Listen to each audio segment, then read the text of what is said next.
We are on a breathtaking South Pacific cruise that's lasting an entire month. It started in Sydney and ends in Bangkok, and it's allowed us to visit some fantastic new places along the way. Since we typically slow travel for a month at a time, this provides us a rare opportunity to gather first impressions to decide if we would spend the money and the time to return here for a longer visit. Do we think Singapore is worth a longer stay? We'll decide by showing you some of the best parts of the country to visit, the more surprising parts of the culture that we've discovered, and leave you with a few travel tips at the end. We're having a great time running around Singapore. It's an incredible city, obviously very compact. I think it's about 50 square kilometers or something, with millions of people here, but really modern, and all this beautiful juxtaposition of history against, of course, all the modern. We've learned a lot about how the cultures come together here and how they coexist, and there's a lot of effort behind that. They're very proud of that. Also, it's amazing. They talk about government housing.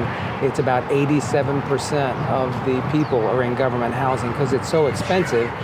So they have qualifications, and it looks like really nice places set up really beautifully, along with famous architecture like what's behind me. You'll notice this is that famous hotel that has the bridge across the top and all of these amazing features to it.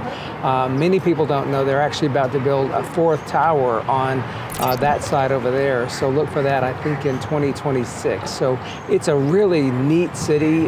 It's fun to explore, and there's a lot of history. There's a lot of cultures coming together, and it's really fun to be here. Singapore's Marina Bay is the best place to start an adventure in the city. Along the western side of the bay is the statue of the Malay lion, or merlion, which is the symbol of the city. The Singapore River meanders inland from Marina Bay, and it's hard to believe that it was a poor village of junk boats just a couple of decades ago. Now it's lined with beautifully restored colonial buildings, high-rise hotels, and inviting restaurants. Beautiful city, isn't it?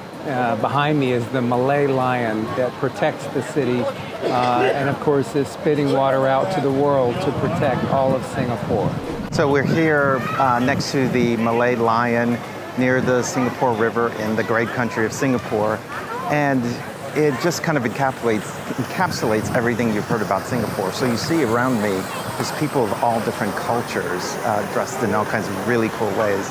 And then also, right behind me, there appears to be a robot. I'm not sure why the robot is there. Maybe it's a security robot, some sort of service robot, I don't know, but it's in keeping with this being a very progressive, futuristic country. Nearby, the Colonial District is jam-packed with attractions, including museums and colonial-era buildings. While there, we had an idea for how Singapore could be part of a larger Southeast Asia adventure. Behind us is, I think it's the original Parliament building, but it's been turned into a theater and performance arts space. But we thought we'd take this moment to tell you something that we just learned. So we were just talking to our tour director, and she gave us a great idea, don't you think? We were asking her about coming to Singapore. We told her about how we slow travel and things we do, and asked her basically, if we want to come here for a month, how do we do that? She said, absolutely, you should do that. Of course, Singapore is known for being very expensive. But she said there are some reasonable hotels, especially in Chinatown, and she's going to show them in a minute. 100 a night or so? 100 to under 200 a night. And she said you can stay in Singapore, and then you can use it as a hub. And a lot of the travel agents have packages where they'll package up air and hotels to places like Bali, Jakarta, parts of Thailand, etc. And then so you kind of get the best. You can enjoy being in Singapore, but also do jumping off here. And from what we've seen, I was really excited to see Singapore, but I don't know about you. We just talked about it. We're doing it. Yeah, we're doing it. We've made a decision to do it. We never thought of the idea of using Singapore as a base for access to all of this part of Asia. Yeah. So fantastic idea. And we'd always thought it was so expensive, so now we're thinking about how we can do it. One of the colonial-era buildings you must see is the iconic Raffles Hotel, one of many fantastic hotels in the city and the original home of a very famous cocktail. Right now we're at the Raffles Hotel. This is where you can get the famous Singapore sling inside, where it's called the Long Bar.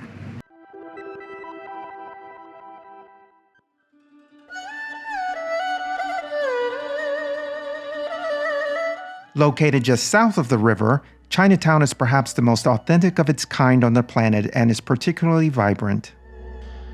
We're walking through Chinatown now. Our tour director told us that this would be a great place to base ourselves if we were able to come back to Singapore and stay here for an extended period of time. It looks great, and so far we've seen the food and we've sampled a little bit of the stuff around here, and it's good, so we can see ourselves here. I love the Singaporeans' dedication to the food culture. There are lots of little shops and eateries and restaurants everywhere with all kinds of international cuisine. Also located in Chinatown, the Buddha Tooth Relic Temple is a must-see with its richly designed interiors and comprehensive exhibits on Buddhist art and history. It tells the stories of a culture over thousands of years old. We're inside the temple here in Chinatown, and we thought, because we had shorts on, that they were going to ask us to put some kind of wrap on. They have wraps at the front for the women, but it looks like the guys don't have to do that, or at least we don't have to today, because he just waved us in with our shorts. It's beautiful. Incense is in the air, and everywhere you look, there's all kind of neat things.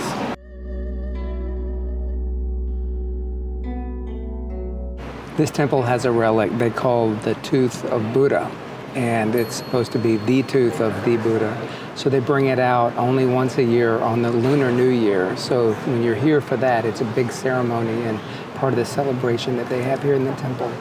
We just exited the Buddhist temple, and it was a really spiritual experience, even more so than you would have expected. I mean, it's not our religion, but you can't help but feel the aura of the place when you go inside. There are just hundreds, if not thousands, of Buddhas, each one slightly different from the other. Different. Yeah, and there's people there that are using the temple. So this is not just a tour, this is a working temple, if you will. And so it was a really neat experience, really beautiful. Lots of incense in the air, a lot of people praying and chanting, and just a really cool spiritual place. If you're wondering how you would explore Singapore on your visit, we found the Singapore metro system to be highly efficient and very affordable, crisscrossing the city with 5 lines. We've been walking around Chinatown and we came to a train station. We're actually here at Maxwell in Chinatown. And as we look at this thing, it looks like it can take you anywhere. So we're really excited about the fact that the transportation looks really robust. I think it's pretty reasonable and it serves everywhere. So I think we'd be incredibly comfortable coming here. The station's clean. It seems like there's everything you need here. So I think we'll have a really good time.